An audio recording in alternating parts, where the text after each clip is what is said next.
여러분 안녕하세요. 수요일 밥보다 투자 하나 시작하겠습니다. 안녕하세요. 빅센트입니다. 오늘은 클럽원 한남 WS센터에서 자산가들의 포트폴리오를 담당하고 계시는 유영석 차장님과 함께합니다. 어서 오세요. 네, 안녕하세요. 차장님, 그동안 차장님께서 우리나라 주가지수의 상승을 위해서 세법 개정안도 한번 말씀을 주셨었고, 네. 그다음에 배당소득 분리과세 이 부분이 되게 첨예한 한 몇 주 전에 저희가 상당히 좀 논의 있게 얘기를 했던 것 같고요. 네. 그런데 어느덧 네. 주가지수가 오늘은 좀 조정을 받지만 3,500포인트. 네네네네. 근데 주가의 상승만큼 또 달러원도 이렇게 상승하고 있고 네. 가만 생각해 보니까 주가와 환율, 즉 원화가 달러 환율이 같이 상승했을 때 네. 가장 고민이 많은 포트폴리오가 어딜까라고 보면 부자들일 것 같다는 생각이 좀 들어요. 왜냐하면 해외 투자도 환전 이슈도 있고 하니까. 네네네. 맞습니다. 전반적으로 한남동의 분위기는 어떻습니까? 사실 9월 시작할 때만 하더라도 9월 약세론 다들 걱정 많이 하셨었잖아요. 그렇죠. 네. 그래서 이제 저희 고객분들도 9월에는 뭐 솔직히 그렇게 큰 기대를 하지는 않았는데 어느덧 지수가 연일 사상 최고치를 이렇게 경신을 하고 있고, 그래서 뭐 조금 뭐 기쁘면서도 뭔가 좀 이상하다, 싸하다? 약간 비교적 좀 분위기가 좀 차분한 것 같습니다. 예. 근데 전반적으로 보니까 네. 9월 달에 뭐 우리 하나증권 리서치 센터에서도 통계적으로 9월 달은 조정이 받았었다만 얘기를 했지만, 그래도 여기 옆에 계신 이분이 네. 아니다. 나는 계속해서 장이 오를 것 같다. 연일 또 네. 편풋으로 네. 우리 9월 달에 상당히 좀 의미 있었던 행보 같아요. 네. 네, 전반적으로 그런데 차장님, 네. 말씀대로 뭐 올 초 자금을 많이 투입했던 분들, 9월 들어서 약간 스탠스를 비웠던 분들 등등. 최근에 그런 분들의 포모 현상도 심할 것 같은데 9월에 조정할 것 같다라고 포트폴리오를 비운 분들의 최근의 애로사항은 어떤 겁니까?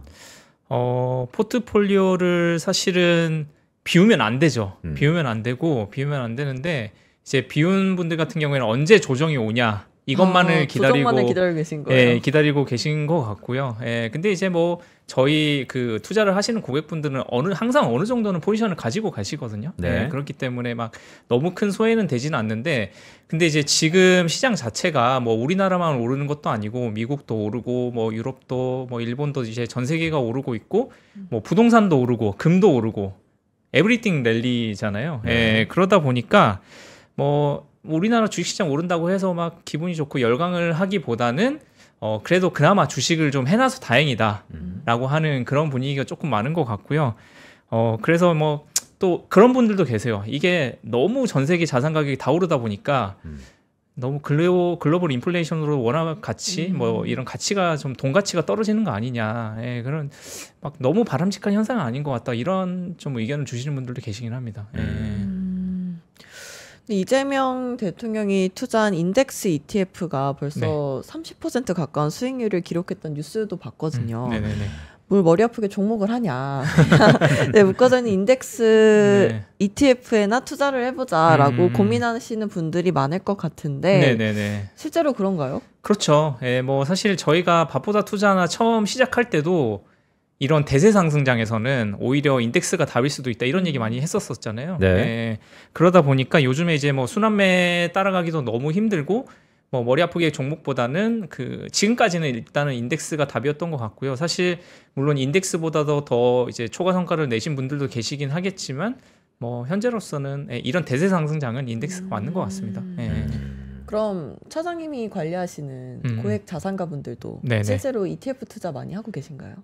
예, 정말 많으신 것 같아요. 과거에 비해서 정말 많이 늘어나신 것 같고, 제가 현장에서 피부로 정말 느끼고 있는데, 인덱스 ETF의 F가 펀드잖아요. 네. 그래서 뭐 결국 이제 주식형 비중이 높으실 텐데, 예전에는 주식형 그냥 개별 주식 100%가 되게 많았습니다. 예, 그런데 이제 점차 ETF 비중이 늘어나고 있는 건 맞는 것 같고요.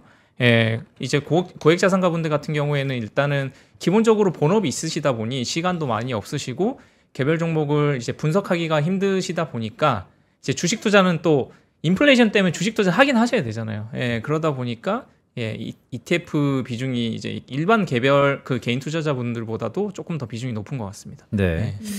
자, 그렇다면 오늘 말씀 주실 토픽을 연상해 보면 ETF 같은데 네. 전세적으로 ETF가 꽤 많이 규모가 신장됐죠? 네. 그렇죠. 뭐 일단은 기본적으로 미국 시장이 뭐 가장 큰데 자료 화면 하나 띄워 주시면은 네. 그 우리나라도 이제 성장세가 만만치는 않습니다. 이 자료 보시면은 한 5년 전에 2020년만 하더라도 우리나라 ETF 시장이 한 50조 원 정도밖에 안 됐었거든요. 그런데 올해 들어서 보면은 200조 원이 넘어가고요. 종목 수도 보시면 한 200개에서 한 1000개 정도 이렇게 엄청난 성장세를 보이고 있고요. 잠깐 ETF 종목 수가 1000개가 돼요? 예. 누적 상장된 게 이제 1000개 가까이 됐습니다. 이제 예. 엄청 많구나. 그 사이에 뭐 상장 폐지도 되고 뭐 이렇게 했지만 네. 예, 누적으로 된 거는 이제 1000개가 됐고요. 아니 그런 1000개 중에서 우리가 네. 뭐 동학개미, 서학개미 탑5의 그 포트폴리오를 보면 ETF가 네. 항상 들어가 있잖아요. 레버리지 막 이렇게 해갖고. 예, 맞습니다. 예. 정말로 이 1000개 중에서 상위 몇 개만 거래되고 나머지는 다 죽어 있다라고 봐야 되는 건가요? 이게 이제 누적이다 보니까 아마 중간에 뭐 상장 폐지된 것들까지 다 포함일 거예요. 근데 이제 말씀 주셨던 것처럼 그 주로 많이 거래하는 것들은 뭐 특정 그 자산운용사의 특정 ETF들이 많이 좀 모여 있기는 한데, 네. 예, 근데 이제 요즘에 워낙 다양한 투자 아이디어들을 이렇게 좀 현실화시키는 그 운용사들도 많고 그다음에 운용사들이 또 경쟁적으로 뛰어들고 있잖아요. 그러다 네. 보니까 상장수 자체도 이렇게 많이 늘어나고는 있습니다. 예. 그리고 뭐 글로벌 ETF 시장 같은 경우에도 이렇게 잠깐 보시면은 마찬가지로 2020년 대비해서 2025년 사이에 굉장히 많이 늘었죠. 전 세계가 한 8조 달러 시장이었는데 이게 지금 한 17조 달러니까 한 2배 넘었고요. 그다음에 누적으로 이제 전 세계에 상장된 거는 12,000개가 넘어가는 이런 시장입니다. 그래서 17조 달러라고 하면은 사실은 뭐 그렇게 크게 와닿지 않으실 수도 있는데 이게 2경이 넘어가는 숫자거든요. 17조 달러가 2경이에요? 그렇죠. 엄청난 시장입니다. 예, 그래서 물론 이 중에 70%가 이제 미국 시장이다 보니까 미국 시장이 한 1.4경 정도 될 것 같고요. 우리나라가 아까 한 200조 된다라고 말씀을 드렸잖아요. 그러니까 2경 중에 200조면 우리나라는 한 전 세계 한 1%? 예, 이 정도 시장이라고 보시면 될 것 같습니다.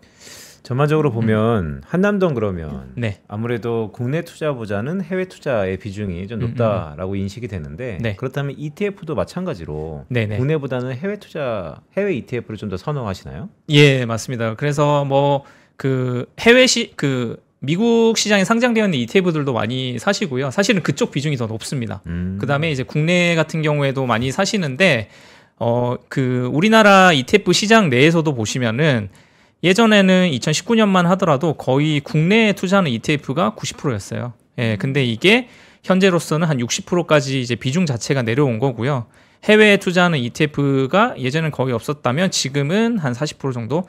이제 점점 이게 좁혀지고 있었는데 올해 국장이 좋다 보니까 한 6대4 정도 비율을 유지를 하고 있는 그런 상황입니다. 예. 네, 근데 미국에 상장된 ETF에 직접 투자하는 거랑 네. 한국에 상장된 미국 주식 ETF에 투자하는 게 어떻게 다른가요? 그 두 ETF 차이점이 궁금하거든요. 맞아, 그거 되게 궁금했어. 네. 예, 맞습니다. 뭐 크게 두 가지 정도가 있을 것 같고요. 뭐 일단은 달러로 어느 시장에 그러니까 어떤 화폐로 어느 시장에 투자하느냐. 그다음에 두 번째 세금입니다. 그래서 자료화면 잠깐 보여주시면은 예를 들어서 똑같이 S&P 500에 투자를 한다라고 했을 때. 미국 대표 ETF인 V55 이거는 뉴욕 거래소에 상장이 되어 있고 당연히 USD로 투자를 하기 때문에 환에 노출이 되겠죠. 네. 그다음에 한국의 대표 이제 미국 S&P 투자하는 코덱스 미국 S&P 500 같은 경우에는 한국 거래소에서 원화로 하는데 환 해지형이 있고 노출형이 있습니다. 예, 그래서 달러를 신경 쓰시고 싶지 않으시다라고 하면 해지형을 사시면 되고 뭐 달러도 같이 이렇게 상승을 향유하고 싶다라고 하시면 노출형을 하시면 되는데 해지형 같은 경우에는 연에 한 2% 정도 비용이 발생을 하거든요. 네, 그래서 이 점 유의하셔서 종목을 잘 고르셔야 되고요. 그다음에 사실은 가장 중요한 게 이게 과세 부분입니다. 미국에 상장되어 있는 V55 같은 경우에는 매매 차익이 발생을 했을 때 양도소득세 22% 분리과세거든요. 네. 그러니까 뭐 22%만 내고 끝입니다. 하지만 우리나라에 상장되어 있는 거는 이제 원천 징수는 15.4%를 하는데 만약에 자신이 금융소득이 2천만 원이 넘어가서 금융소득 종합과세에 해당이 되신다. 된다라고 하시면은 최고 49.5까지 나갈 수가 있는 거거든요. 예, 그렇기 때문에 본인의 어떤 금융소득에 따라서 미국에 투자하실지 한국에 투자를 하실지 그 결정을 하시면 될 것 같고요. 배당소득세는 뭐 미국에서 받나 한국에서 받나 다 똑같습니다. 이거는 원천징수 15.4% 하고 나중에 그 종합과세 대상이기 때문에 예, 배당에 있어서는 뭐 차이가 없다라고 보시면 되겠습니다. 배당은 똑같고 시세 차익, 즉 매매 차익만 뭐 미국 주식과 한국 주식 똑같은 거죠? 이 ETF도 결국 세금은 매매 차익에 관한 과세는? 매매 차익에 대한 과세는 미국에 대해서는 22% 분리과세로 끝. 그냥 네. 해외 주식 하신다라고 똑같이 생각하시면 되고요. 이제 국내 주식은 종합과세 대상. 그래서 만약에 본인의 어떤 금융 소득에 따라서 그냥 많이 버시는 분이다라고 하면은 미국에 투자하시는 게 훨씬 낫고요. 그게 아니라 나는 그냥 연 2천만 원이 안 되는 그냥 일반 투자자시다라고 하면 국내에 투자하시는 게 훨씬 낫습니다. 그럼 한남동 고객분들은 당연히 미국 시장에 상장된 ETF를 선호하시겠네요. 맞습니다. 그래서 서두에 그 질문 주셨던 것 중에 제가 이제 미국 시장에 많이 투자를 하신다라고 하셨던 게 22% 분리과세 효과가 상당하기 때문에 그런 건데요. 제가 그 또 자료를 하나 가지고 왔는데 세금 뭐 2가지라고 말씀을 드렸고 이게 삼성자산운용 홈페이지에 그대로 게시되어 있는 것들을 제가 발췌를 해왔습니다. 네. ETF 그러니까 국내에서 ETF를 투자하실 때 발생되는 세금이 크게 2가지인데 그 매매 차익과 분배금에 대한 겁니다. 국내 주식은 비과세예요. 우리나라 주식이 비과세다 보니까 ETF도 비과세인데 근데 뭐 채권이나 원자재, 해외 주식 이런 레버리지 인버스 같이 파생 상품이 들어간 거는 과세, 배당 소득이라는 겁니다. 그렇기 때문에 종합과세 대상. 그리고 분배금은 마찬가지로 종합과세 대상 15.4% 하고 종합과세 대상. 그래서 그리고 또 여기서 주의하셔야 될 점이 이 빨간색으로 박스를 쳐놨는데 그 이 과세를 하는 그 기준이 뭐냐면 ETF 매수한 시점, 매도 시점까지 과표 기준 가격의 상승분 또는 실제로 발생한 매매 차익 중 적은 금액에 대한 과세를 한다라는 내용입니다. 과표 기준 가격 그게 뭐죠? 이게 그 과표 기준 가격이 뭐냐면 ETF의 실제 가치를 반영하는 기준 가격을 계산해 놓은 금액이라고 보시면 되는데요. 그러니까 저희가 보통 ETF를 매매할 때 그 시장 가격은 투자자들의 실시간 수요와 공급에 의해서 결정이 되잖아요. 네. 예, 근데 뭐 특정 이슈가 있어가지고 갑자기 수요가 막 몰린다거나 하면은 가격이 확 올라가겠죠. 예, 그러면은 실제 매매 차익보다 그 과표 기준 가격이 적을 거고요. 그게 아니라 갑자기 매도세가 확 몰려서 우리가 생각하는 시장 가격보다 좀 낮아지면은 예, 그거는 또 너무 큰 이제 그 매도 그 가격이 낮아지기 때문에 그 기준 가격이 낮아집니다. 그래서 제가 뭐 사례를 들어서 설명을 드리면은 예를 들어서 코덱스 미국 나스닥 100을 샀어요. 저희가 뭐 9월 12일 날 이게 22,215원에 사서 9월 19일 날 22,715원에 매도를 했습니다. 이러면은 약 한 2% 정도 발생을 했겠죠.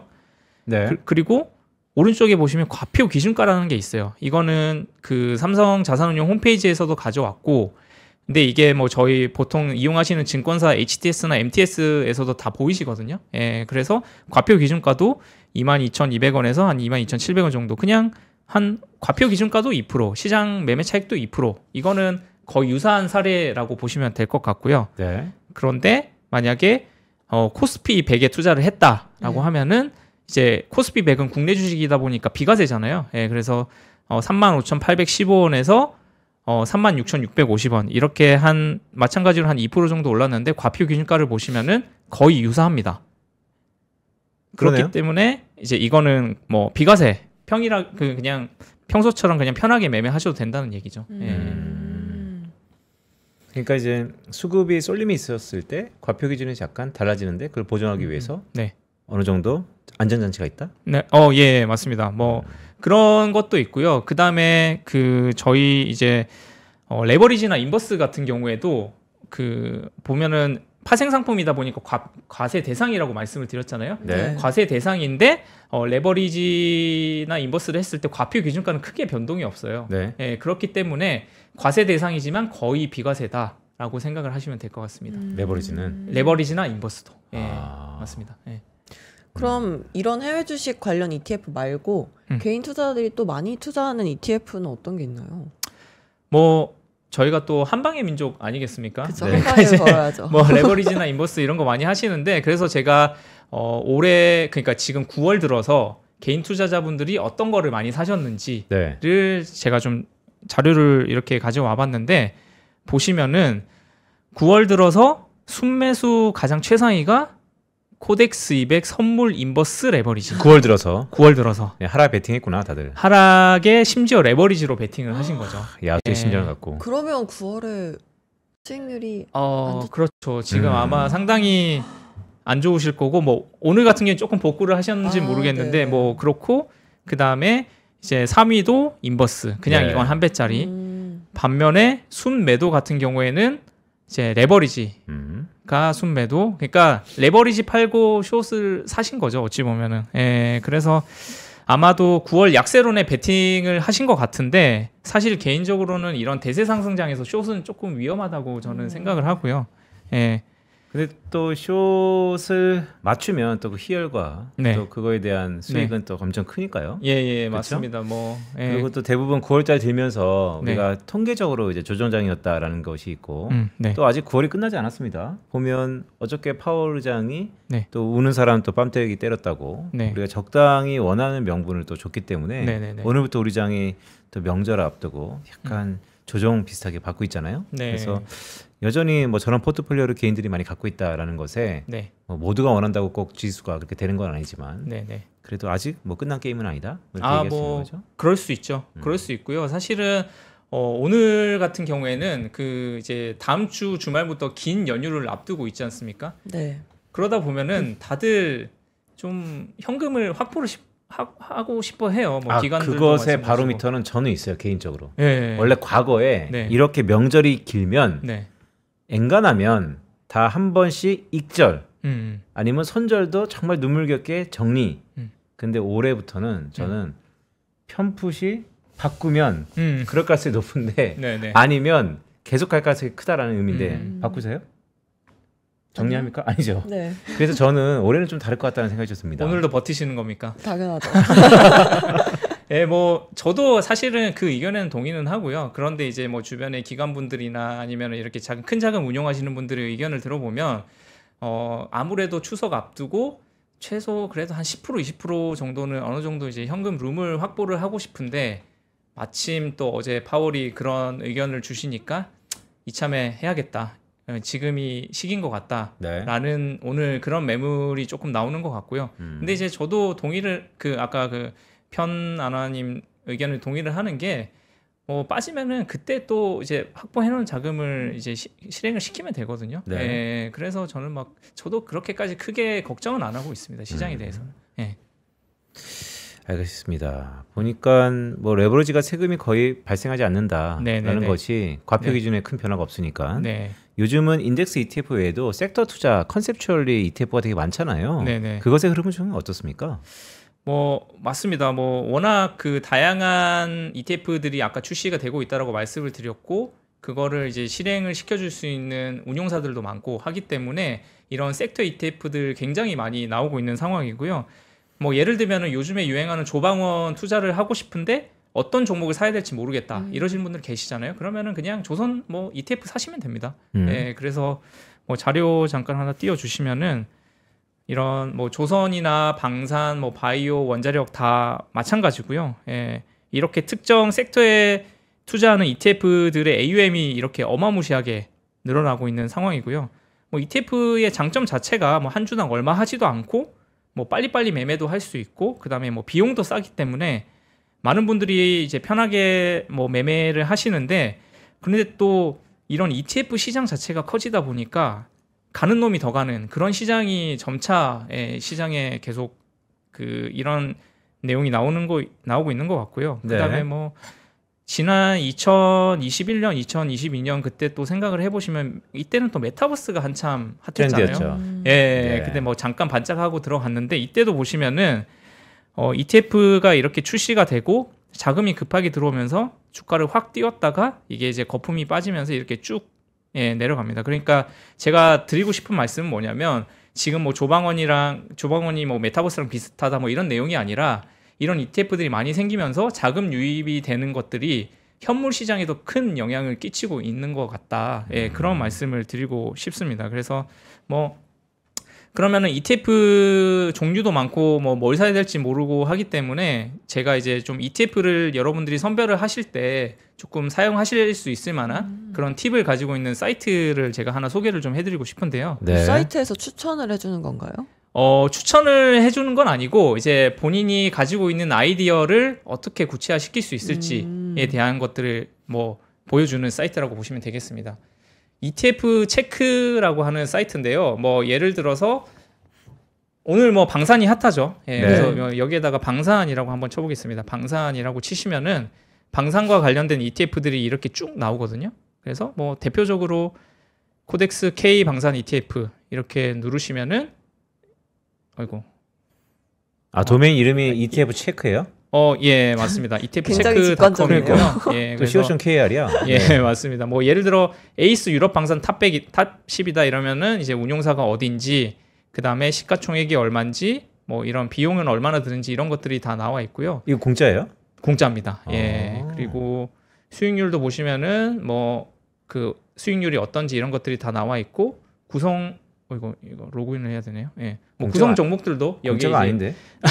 로그인만 해 놓으시면은 다 네. 보이십니다. 그래서 여기 이제 구성 종목들이 어떤 건지 이런 것들이 다 나오기 때문에 그다음에 그 기본 정보 들어가셔서 이제 뭐 세금이나 이런 것들은 어떻게 나오는지 이런 것들을 비교를 해 보실 수가 있고, 그다음에 여기 이제 타이거 미국 방산 탑 10이다라고 하면은 이거 비교 누르시면은 로그인만 하시면 되거든요. 이게 뭐 그 돈이 들어가거나 그러지는 않습니다. 예, 그래서 네. 이 사이트를 참고를 하셔가지고 어떤 종목들을 사면 좋을지 그런 것들 아이디어를 구체화를 잘 시키시면 될 것 같습니다. 네. 네, 아까 말씀해 주신 것처럼 네. 우리나라 투자자들은 또 한 방이 있어야 되잖아요. 네네네네. 그래서 맞습니다. 국내 ETF를 좀 답답해하는 경향이 있는 것 같아요. 네네네. 그래서 미국을 보면 반도체 3배짜리 뭐 테슬라 레버리지 막 이런 종목에 많이 투자를 하시는데 네네. 우리나라는 그게 제도적으로 안 되는 거죠? 맞습니다. 뭐 우리나라는 ETF의 단일 종목을 30% 이상 담을 수가 없어요. 예, 뭐 예를 들면은 그 뭐 자료 잠깐 하나 띄워주시면. 아까 제가 ETF 체크에서 이렇게 뭐 전공정, 후공정 이런 뭐 업체들도 가지고 왔는데 이 ETF에 뭐 후공정에 투자를 하고 싶으시다라고 하면 이렇게 구성 종목들이 쫙 나오거든요. 네. 근데 이수페타시스가 예를 들어 23%밖에 안 들어가 있어요. 한솔케미칼이 16%밖에 안 들어가 있고, 그러니까 이게 한 종목을 30% 이상 담을 수가 없게 되어 있습니다. 예.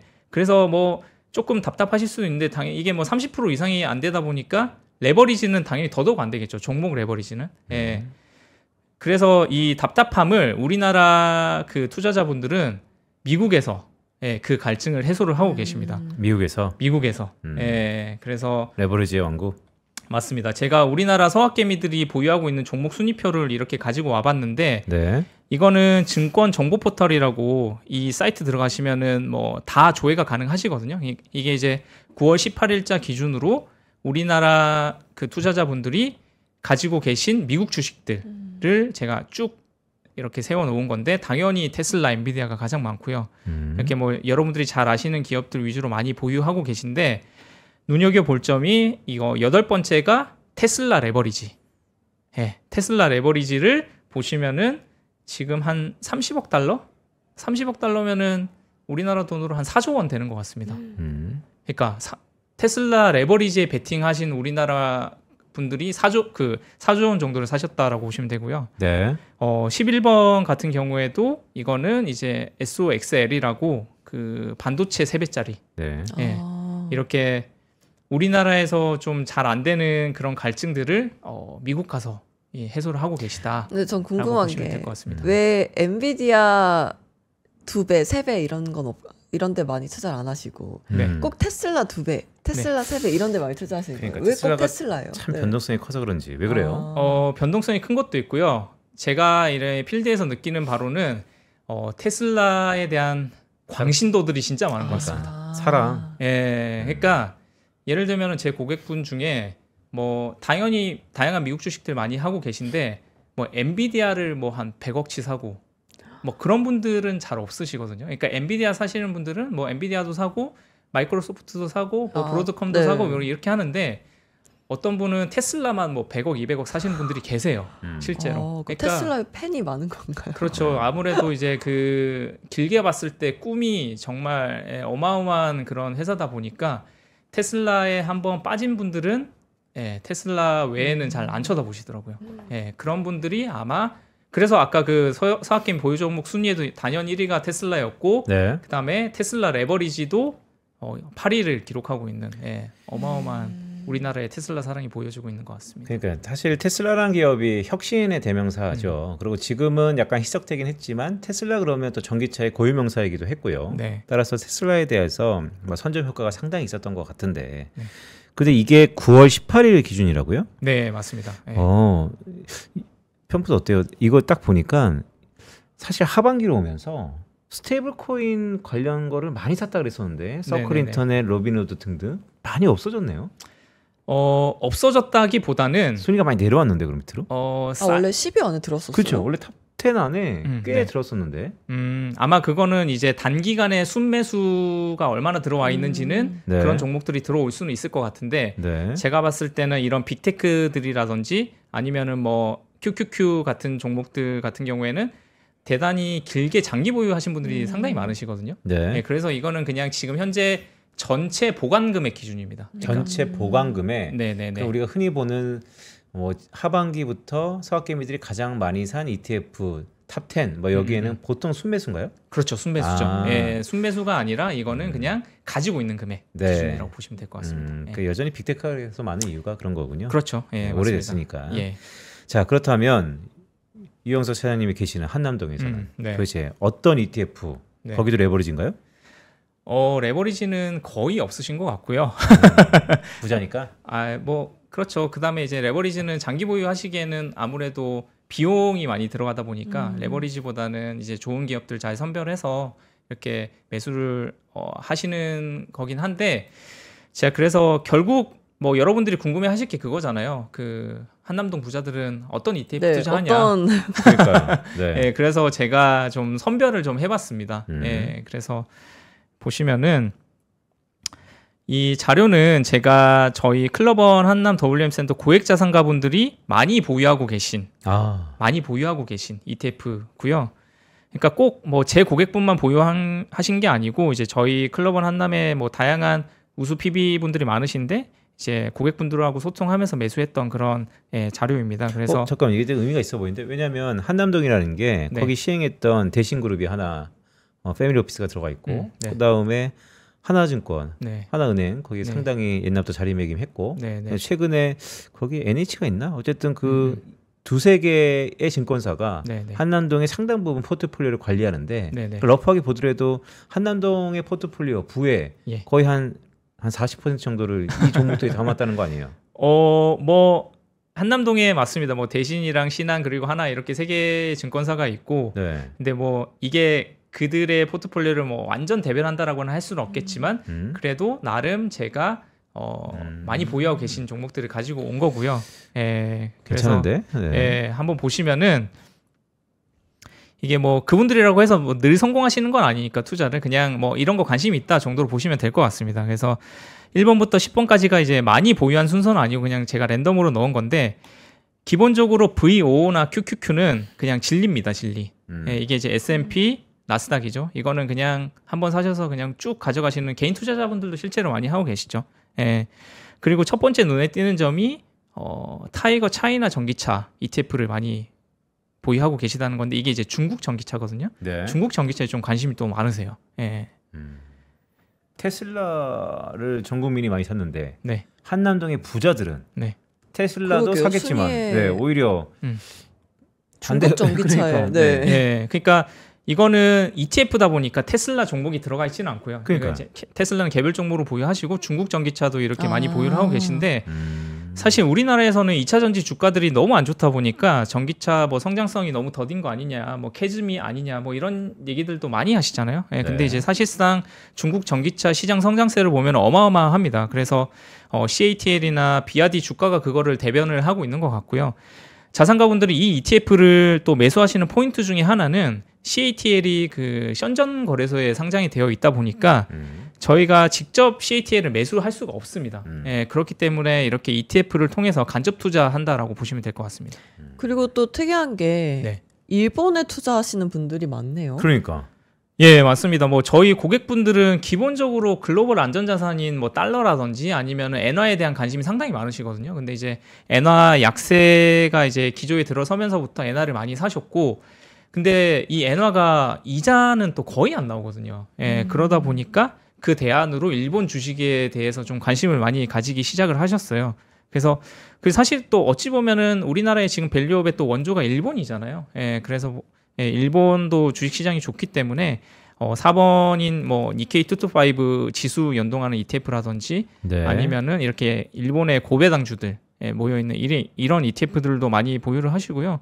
그다음에 뭐 일본뿐만 아니라 인도 같은 경우에도 뭐 작년까지는 또 시장이 좋았잖아요. 그래서 인도에도 투자를 좀 하시는 분들도 계시고, 아니면은 뭐 동남아나 이런 데서 사업하시는 분들은 베트남 ETF, 그러니까 여기는 안 나와 있는데 베트남 ETF 같은 것도 좀 많이, 그러니까 전 세계적으로 이제 투자를 많이 하고 계신다라고 보시면 될 것 같습니다. 그러니까 좀 리스팅을 쭉 보니까 네. 이 8번째에 있는 종목 코드 TMF, 네. 그 디렉션에서 데일리 20기 이거는 왠지 제가 볼 때는 채권 아닌 것 같고, 근데 네. 트레저리 불 3배짜리 레버리지면 네. 레버리지를 하네요? 예, 맞습니다. 이게 이 8번 TMF라는 종목이 뭐냐면 20년 이상 만기가 남은 장기채들을 네. 모아놓은 ETF거든요. 근데 이제 3배짜리입니다. 3배짜리. 잠깐만. 지금 네. 금리 인하를 시작했는데 이거는 완전 전략적으로 베팅한 것 같은데? 금리 인하에 대한 강력한 베팅 푸시 있었던 것 같은데요? 맞습니다. 근데 이제 이 TMF도 쏠쏠하게 지금 수익률을 가져다주고 있는데 최근 몇 달간 미국 국채 금리가 뭐 10년물 기준으로는 한 4에서 4.5%, 네. 30년물 기준으로 한 4.5에서 5% 계속 박스권이었거든요. 예, 박스권이다 보니까 고액자산가분들은 기본적으로 미국채 상당히 많이 보유하고 계세요. 네. 그래서 미국 금리의 어떤 방향성이라든지 그거에 대해서는 항상 체크를 하시고 이해도가 높으십니다. 근데 최근 몇 달간을 지켜보면 계속 박스권이었다 보니까 이게 좀 지루하기도 하고 약간, 근데 또 트레이딩 기회로 보시는 거예요. 네. 뭐 예를 들면은 10년물이 4.0이 깨진다라고 하면은 이 3배짜리를 사셔가지고 또 최근처럼 이렇게 금리가 다시 또 살짝 오르면은 그때 좀 차익 실현하고 그냥 목표 수익률을 한 5에서 10% 정도로 네. 해가지고 단기 트레이딩 목적으로 하는 거고요. 이게 3배짜리다 보니까 뭐 이거를 길게 그 바이앤홀드해서 가져가신다기보다는 기본적으로 국채는 어느 정도 가져가시고 그 다음에 이런 어떤 그 ETF를 통해서 레버리지 효과를 단기 트레이딩 관점으로 접근을 하신다라고 보시면 되겠습니다. 이거 미국 상장이죠? 그렇죠. 그렇다면 양도소득세 22.5%만 내면 끝나는 거네요? 그렇죠. 근데 맞습니다. 개인이 국내 국채를 사면 양도소득세가 없잖아요. 그렇죠. 맞습니다. 근데 왜 그러니까 미국채니까? 미국채고, 그러니까 미국채도 사실은 이게 비과세예요. 미국채도 비과세인데. 아, 그래요? 한 배짜리, 근데 이제 다 국채를 그냥 사시면 한 배짜리잖아요. 네. 근데 이제 말씀드렸다시피 금리는 지금 박스권입니다, 계속.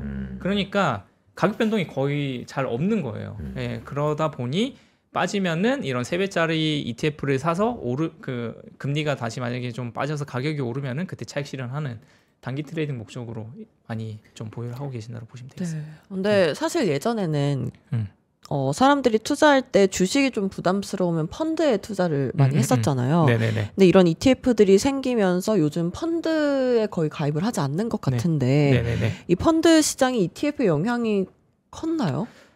엄청 큰 것 같아요. 네, 그러니까 예전에는 저희가 투자를 하려면은, 그러니까 정말 뭐 소액으로 투자하실 수 있는 방법이 은행 가셔가지고 공모펀드 네. 많이 투자하셨었잖아요. 그런데 뭐 공모펀드가 뭐 가입을 하게 되면은 이제 뭐 보수 자체도 비싸고 그다음에 나중에 환매했을 때 막 3일씩 일주일씩 걸리고 하다 보니까 불편한데, 이제 ETF는 워낙 편하잖아요 지금. 네. 네, 그러다 보니까 이런 자금들이 ETF로 많이 넘어가고는 있는 것 같고요. 그래서 이거는 뭐 우리나라뿐만 아니라 미국 시장도 마찬가지인 것 같습니다. 그래서 자료 화면 잠깐 띄워주시면은 미국 시장도 그런 펀드들의 자금이 ETF로 넘어가다 보니 예전에는 그냥 이런 패시브 ETF들이 위주로 이뤘다면 요즘에는 다 액티브 ETF들로 많이 늘어나고 있는, 대중화가 되어서 많이 늘어나고 있는 그런 상황이라고 보시면 될 것 같고요. 그 다음에 이런 펀드들이 또 아예 ETF로 전환을 해버리기도 합니다. 그래서 이렇게 전환하고 있는 그 상품 수도 이렇게 늘어나고 있고, 그 다음에 이제 운용사들도 보시면 뭐 여러분들 잘 아시는 JP모건이나 피델리티나 모건스탠리 같은 경우에도 이렇게 좀 펀드에서 ETF로 이렇게 전환을 하고 있다라고 보시면 될 것 같고요. 네. 이런 추세다 보니까 그 지금 우리나라도 마찬가지예요. 우리나라도 여러분들이 잘 아시는 뭐 삼성자산운용, 그다음에 뭐 미래에셋 자산운용, 그 이런 그냥 패시브 ETF 플러스 액티브를 많이 하는 이런 큰 하우스들 외에도 예전에는 공모펀드를 크게 운영하던 뭐 타임폴리오라든지 아니면은 뭐 에셋플러스라든지 이런 운용사들도 지금 액티브 ETF를 아예 상장을 시켜서 운용을 하고 있거든요. 네. 그래서 타임폴리오도 보시면 지금 벌써 16개 상품 다 당연히 여기는 이제 주식 전문 하우스다 보니까 액티브 ETF 확률이 100%겠고 에셋플러스도 한 9개 정도 상품이 이렇게 상장을 시켜서 아예 예전에 펀드 하던 자금들이 이 ETF로 넘어오고 있다라고 보시면 되고 뭐 성과 자체도 다 괜찮게 잘 운영하고 있는 것 같습니다. 이게 패시브는 제외한 건가요? 맞습니다. 그냥 액티브 상품 수를 이렇게 적어 놓은 거고요. 네. 그 중에서 뭐 다른 운용사들은 패시브들도 많다 보니까 전체 ETF 개수 중에 액티브가 몇 프로냐를 보여주는 건데 당연히 삼성자산이나 미래에셋은 뭐 패시브가 많다 보니까 비중이 그렇게 크진 않은데 네. 근데 이제 원래 주식을 잘 운용을 하던 타임폴리오나 에셋플러스는 여기는 뭐 패시브를 안 하겠죠. 당연히 그 잘하는 펀드 매니저분들이 모여가지고 주식을 운용을 해주는 하우스다 보니까 네. 액티브 비중이 100%다라고 보시면 될 것 같아요. 그런데 저 이 수치 보고 깜짝 놀랐던 게 원래 타이거가 코덱스를 많이 잠식하고 따라왔다라는 얘기 있지 않았어요? 근데 여기 보니까 아직까지 액티브 시장에서의 점유율이 꽤 차이가 있는데요? 타이거요? 예, 맞습니다. 그러니까 타이거 같은 경우에는 지금 뭐 액티브 순자산이 이렇게 막 삼성자산 운용 대비해서는 크진 않은데 그러니까. 근데 이제 패시브가 엄청 큰가? 패시브가 이제 연금 위주로 들어가다 보니까 아까 뭐 했던 그런 인덱스 투자는 패시브 비중이 많이 높아가지고 그냥 이거는 액티브라고 보시면 될 것 같습니다. 자, 그렇다면 다음 페이지 좀 더 민감한 게 있는데 총 보수율 돈은 어디가 가장 비쌉니까? 아무래도 액티브다 보니까 지금 그 총 보수 비율 상위가 에셋플러스랑 타임폴리오가 많아요. 여기는 뭐 아예 전문적으로 이제 주식을 운용을 하다 보니까 총 보수가 좀 비싼 편이긴 한데 근데 사실 그냥 일반적인 펀드보다는 그래도 좀 싼 편이거든요. 이게 예전에 펀드 운용할 때보다는 그 이 뭐 한 0.99%, 0.8% 이게 좀 낮아지긴 했지만 ETF 시장 파이 자체가 워낙 커지고 있다 보니까 이제 운용사들이 이쪽으로 많이 투자를 해서 상장을 시키고 있고 아마 다른 큰 자산 운용사들도 점차 ETF를 상장을 시키지 않을까 싶습니다. 여기 보니까 밑에서 네 번째죠. 타임폴리오에서 나오는 글로벌 AI. 이거 5,000개나 거의 가까이 팔았네요. 맞습니다. 거의 여기 AUM이 한 5천억 가까이 되고요. 그다음에 뭐 수익률 자체도 지금 뭐 한 15.4% 정도 나와 있는데 그러니까 아무래도 다들 글로벌 AI에 대한 관심은 많으신데 우리나라에서 정말 어찌 보면 타임폴리오는 전 세계적인 그 주식을 정말 잘하는 하우스로 유명하잖아요. 그러다 보니까 많은 투자자분들이 선택을 해주시지 않았나 그렇게 보고 있습니다. 그러니까요. 타임폴리오 보니까 글로벌 방사는 또 7,000개, 글로벌 AI는 거의 한 4,800개. 하면 거의 1조가 넘게. 그러니까요. 부럽습니다. 자, 근데 최근에 보면 이런 빅텍이나 글로벌 AI, 뭐 조방원, 방산, 테마 이런 거 외에 스테이블 코인 관련돼서 코인 관련된 ETF도 꽤 하지 않아요?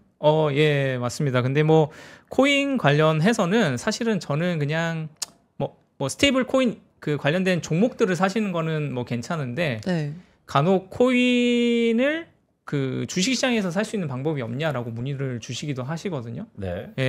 그래서 뭐 뉴스에 막 나왔잖아요. 뭐 미국 시장에 그 코인 ETF가 상장이 돼가지고 그거를 투자를 할 수 있다라고 해서 문의를 주시는데 저는 그냥 솔직하게 말씀드려서 만약에 뭐 비트코인을 사시고 싶으시다라고 하시면은 그냥 뭐 우리나라의 업비트나 빗썸 거래소에서 사시라고 말씀을 드려요.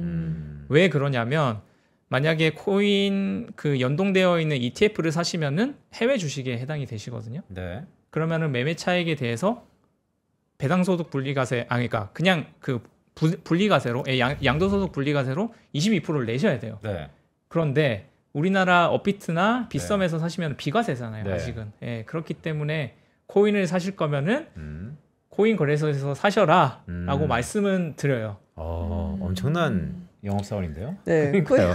근데 네. 사실 뭐 저희 증권사에서 자금이 빠져나가면 안 좋기 때문에 네.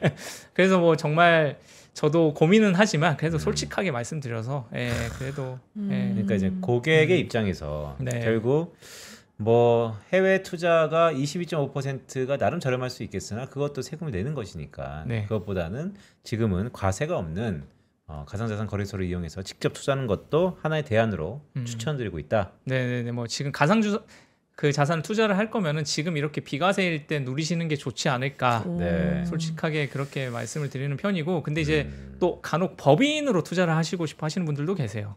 법인 시장도 이제 곧 열렸지 않나요? 아직은 이제 뭐 안 되어 있고, 네. 근데 이제 법인 자금으로 코인에 투자를 하시고 싶으시다라고 하시는 분들 계시거든요. 네. 그러면은 이제 뭐 미국에 상장되어 있는 코인 ETF라든지 아니면 관련된 기업들을 사시는 것도 좋습니다. 왜냐하면 법인은 어차피 법인세라서 네. 뭐 비과세가 의미가 없기 때문에 어차피 20% 내는 거. 예. 네. 그래서 그냥 그 미국 시장에서 뭐 ETF든 종목이든 사시라고 이렇게 말씀드리는 편입니다.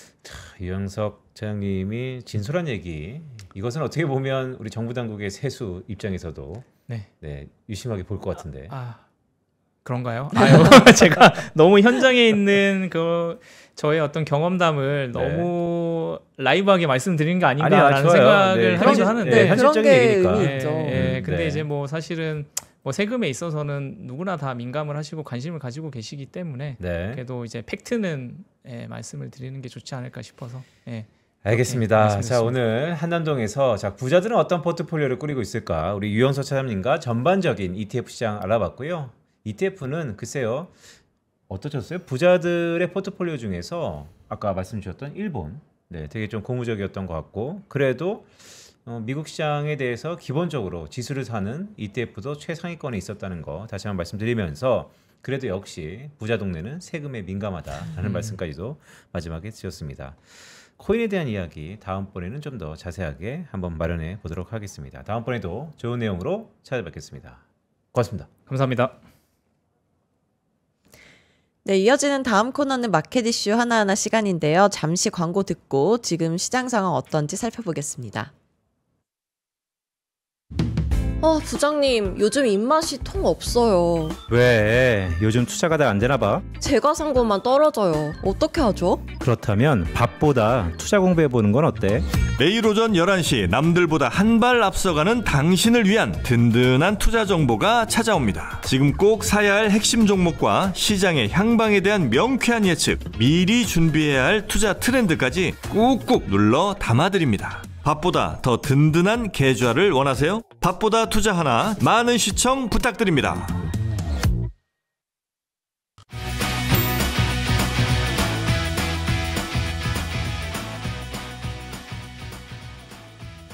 네, 마켓 이슈 하나하나 시간입니다. 지금 이 순간 시장이 어떻게 숨쉬고 있는지 이윤희 PB와 함께 알아보겠습니다. 어서 오세요. 어서 오세요. 안녕하세요, 이윤희 PB. 자, 저희 밥보다 투자나 사실 시작할 때만 해도 우리 수가 이렇게 밀린 것 같지 않은데 갑자기 가파르게 하락폭이 커지네요. 전반적인 분위기 어떻습니까? 네, 간밤에 파월이 주식시장이 고평가되어 있다 논란이 나오면서 오늘 미증시가 다 빠졌는데요. 이 영향이 한국 증시에도 영향을 주는 것 같습니다. 현재 시간 기준으로 코스피 1%가량 빠지고 있고 코스닥도 2%가량 빠지고 있습니다. 수급 동향 말씀드리면 코스피 같은 경우에는 외국인이 747억 원 매도하고 있고요. 기관은 1,000억 정도 매수하고 있습니다. 코스닥 같은 경우에도 외국인 기관 양매도 하고 있고요. 선물은 외국인이 2,300억가량 매도하고 있고 기관은 1,000억가량 매수하고 있습니다. 네, 오늘 시장에서 그럼 오르고 있는 종목들은 어떤 종목들이 있나요? 네, 오늘 전반적으로 이제 시가총액 기준으로 말씀을 드리면 오늘 빨간불 켜져 있는 건 하나 에어로스페이스 같이 방산주들이 조금 빨간불 켜져 있습니다. 삼성전자, SK하이닉스가 파란불 들어와 있고요. 삼성전자는 많이 빠진다고 볼 수는 없습니다. 0.4% 빠지고 있고 약보합이고 하이닉스가 2.7%가량 빠지고 있습니다. 오늘 하나 에어로스페이스가 4.93% 상승하고 있는데 어제 대신증권, 유안타증권에서 좋은 레포트가 나왔고 오늘 트럼프가 이제 러시아에 대해서 강경 발언이 나오면서 오늘 방산주 전반적으로 빨간불 나오고 있는 상황입니다. 코스피 우리 거래소를 보니까 시가총액 1, 2, 3위가 뭐 그렇게 많이 빠진다라고 할 수 없는 상황인데 코스닥 한번 볼까요? 코스닥은 전반적으로 시가총액 기준으로 하락폭이 좀 큰 것 같은데. 네, 아무래도 파월 발언이 영향을 주면서 바이오 쪽 수급이 약화가 되고 있고요. 알테오젠 같은 경우에도 3.4% 빠지고 있고 에코프로 BM도 2% 빠지고 있고 펩트론이 8.6%나 빠지고 있습니다. 오늘 전반적으로 하락폭이 좀 크다고 볼 수 있습니다. 이 제약바이오가 오늘 되게 중요한 순간인 것 같긴 한데 어쨌든 알겠습니다. 자, 왜요? 왜 중요한 순간이에요? 왜냐하면 이제 금리 인하에 대해서 제약바이오에 대한 수혜 기대가 상당히 높았는데 오늘 이렇게 낙폭이 크다 보니까 그동안 계속 째려봤던 분들이 담을지 아니면 이번엔 아닌가벼 여전히 금리 인하는 계속해서 두고 봐야 돼라고 해서 여전히 수급이 안 붙을지가 초미의 관심사일 것 같은데 어쨌든 자 오전에 어떤 이슈들이 우리 장을 움직였습니까? 네, 뉴스 보여주세요. 오늘 게임주가 조금 도쿄 게임쇼가 25일부터 28일까지 개최가 됩니다. 관련주들 준비했는데 전반적으로 게임주 흐름을 보면 아직까지는 반영을 해주진 않습니다. 펄어비스 종목을 한번 보겠습니다. 네, 오늘도 약한 흐름 보이고 있고 전반적으로 게임 오늘 업종 1.46% 하락하고 있고 크게 모멘텀으로 작용이 되고 있진 않는 것 같습니다. 반도체도 마이크론이 실적이 잘 나왔음에도 불구하고 오늘 마이크론이 시간에서 2%가량 상승하는가 싶더니 다 상승을 되돌렸거든요. 이 영향이 지금 저희 반도체 에도 영향을 주는 것 같고 양자 같은 경우에도 아이온큐와 데이브 퀀텀이 뉴스가 나오면서 실적이 좋은 뉴스가 나왔고 오늘 리게티도 10%가량 급등을 했거든요. 저희도 관련주 KCS, ICTK 전반적으로 강한 흐름 보여주고 있습니다. 리튬 같은 경우에도 이제 미국 정부가 리튬 아메리카를 최대 10%가량 지분 투자를 검토하겠다 보도가 나오면서 오늘 포스코엠텍, 미래 나노텍 강한 흐름 보여주고 있고요. 오늘 전반적으로 증권업이 하락을 하고 있는데 여당이 내부적으로 3차 상법 개정이 이르면 11월, 늦으면 내년 초까지 밀릴 수 있다는 관측이 나오면서 오늘 증권주 밀려주고 있습니다. 그리고 풍력 에너지 관련주가 지금 상승을 하고 있는데요. 오늘 두산 에너빌리티, 우리기술, 유니슨, SK 오션플랜트 강한데요. 트럼프가 중단 명령한 미국 동부 해상 풍력 발전이 법원의 명령으로 일단 공사를 재개할 수 있다는 이슈가 나오면서 오늘 풍력 에너지 강한 흐름 보여주고 있습니다. 네, 다솜 씨. 이럴 때 우리 맨날 이번 주 들어서 얘기 많이 했는데 오늘은 사실 탐욕보다는 공포감이 좀 느끼긴 하네요. 전반적으로 어떻습니까? 네, 오늘 코스피 탐욕지수 말씀드리도록 하겠습니다.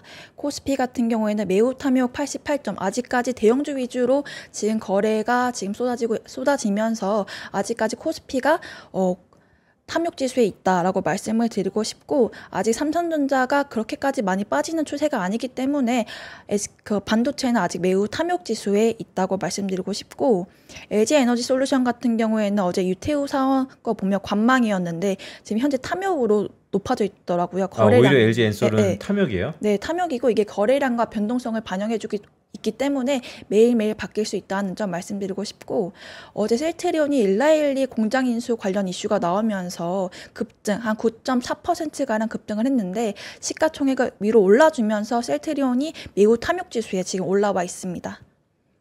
코스닥 말씀드려보면 이제 알테오젠 같은 경우에는 오늘 바이오주가 전반적으로 빠지면서 매우 탐욕에서 탐욕으로 지금 하향이 됐고요.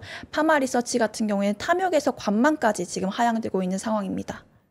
바이오가 전반적으로 변동성이 좀 크네요. 네, 그렇습니다. 그럼 앞으로 우리가 주목해야 될 일정이나 이슈들 있을까요? 네. 시장이 앞으로 어떻게 될지 일정을 좀 참고해서 봐야 될 것 같은데 이번 주 주요 일정 말씀드리도록 하겠습니다. 오늘 구윤철 부총리와 베선트가 24일 오늘 뉴욕에서 회동을 갖는데요. 통화 스와프를 주요 의제로 다룰 것 같습니다. 미국은 한국에 대해 투자금 중 직접 투자 비중을 확대하고 요구를 하고 있는데 한국 같은 경우에는 단기간에 3,500억 달러를 현금으로 마련해 투자할 경우 외환 시장에 충격을 줄 것이라고 판단이 되어 통화 스와프의 필요성을 강조할 예정입니다. 그리고 이번 주에 중요한 지표가 있다면 PC 가격 지수 금요일에 나옵니다. 네. 네, 이제 오후장 투자 전략 한번 세워보겠습니다. 오후에 주목해야 될 포인트 어떤 게 있을까요? 제가 오늘 조금 눈여겨본 자료가 있는데 신한투자증권에서 발간이 되었고요.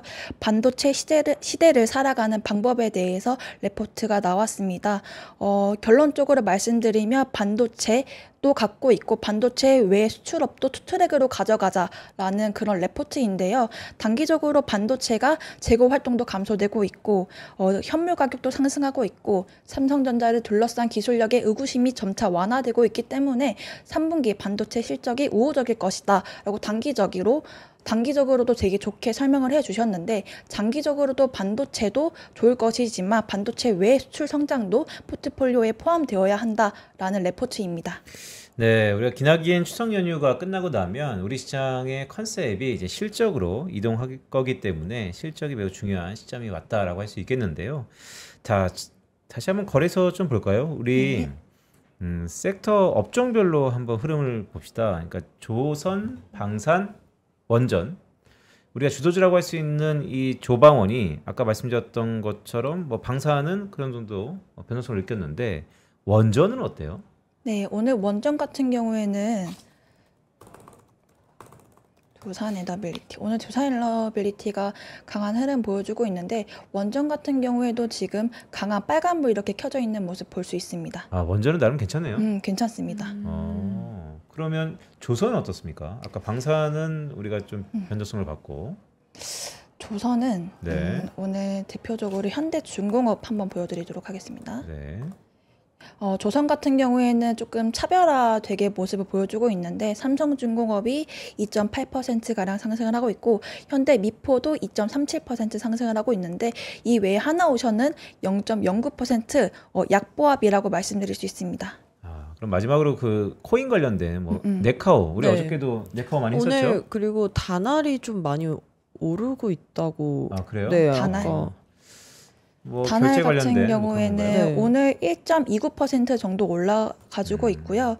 오늘 2.87%까지 빠졌다가 지금 아래 꼬리 달고 위로 올라가고 있는 모습 보여주고 있습니다. 그러니까 전반적으로 흐름을 쭉 보면 오늘은 바이오의 순환 시대, 더 나아가서 원전은 생각보다 우리 시장에 버팀목이 되고 있다 이렇게 이해하면 될까요? 네, 오늘 전반적으로 시가총액에서 하나 에어로스페이스가 강한 흐름 보여주고 있는데 유한타증권, 대신증권 레포트가 어제 나왔는데 전반적으로 요약을 하면 3분기 실적 잘 나올 것이고 그리고 뭐 글로벌 피어그룹, RTX나 라인메탈 대비 저평가되어 있기 때문에 아직까지 상방 룸이 40%가량 남아있다고 하더라고요. 이에 따라서 오늘 하나 에어로스페이스 강한 흐름 보여주고 있고 이외에 오늘 트럼프 발언 소화하면서 전반적으로 방산이 강하고 있습니다. 네, 그럼 오후장 투자 전략을 한마디로 정리해보자면 어떻게 정리할 수 있을까요? 한마디로 요약을 하면 투트랙이라고. 투트랙. 네. 반도체도 같고 조방원도 갖자. 욕심쟁이. 포기할 수 없는 건가요? 그러니까요. 하나도? 그리고 오늘처럼 반도체가 이렇게 빠질 때는 조금 저가 매수를 할 필요성이 있다고 저는 생각합니다. 그러니까요. 사실 한국의 반도체의 이번 사이클의 큰 랠리는 이전과는 달리 상당히 오래 갈 거다라는 외사 페이퍼가 있었는데 그런 거가 무색할 만큼 오늘은 좀 조정폭이 있다. 그런데 이윤희 PB가 말씀하시는 것은 지금 이 시점에서 중장기 큰 얼개가 흐름이 바뀌지 않는 상황이라면 오히려 매수하는 것도 좋지 않을까. 투트랙 전략 그래도 가져가고 있는 주도주는 여전히 주도주다라는 말씀까지 주셨습니다. 자, 이윤희 PB 어떻습니까? 오늘 전반적으로 장이 9월달 들어서 쭉 강건하다가 정말로 긴 연휴를 앞두고 살짝 조정을 받고 있는데 오늘 시청자분들께 이럴 때는 전략은 차치하고 심적으로 현장에 있으시니까요. 고객들의 마음을 달릴 수 있는 그런 포트폴리오의 투자 마인드 뭐가 있을까요? 매일매일 빨간불 켤 수는 없고요. 이렇게까지 조정을 받고 있는데 현재 조정이 기회로 삼고 길게 보자라고 말씀드리고 싶고 오랜만에 반도체 사이클이 지금 돌아서고 있고 저희 우리나라 반도체 기업이 드디어 글로벌 시장에 글로벌 상승장에 지금 편입이 돼서 같이 올라가지고 있는데 너무 단기적으로 일희일비하지 마시고 길게 보자라고 말씀드리고 싶습니다. 맞습니다. 우리 참 일희일비할 필요 없죠. 특히 오늘 같은 장에는 좀 더 호흡을 길게 하면서 우리 장을 바라볼 필요가 있어 보입니다. 이윤희 PB와 함께했습니다. 고맙습니다. 네, 감사합니다.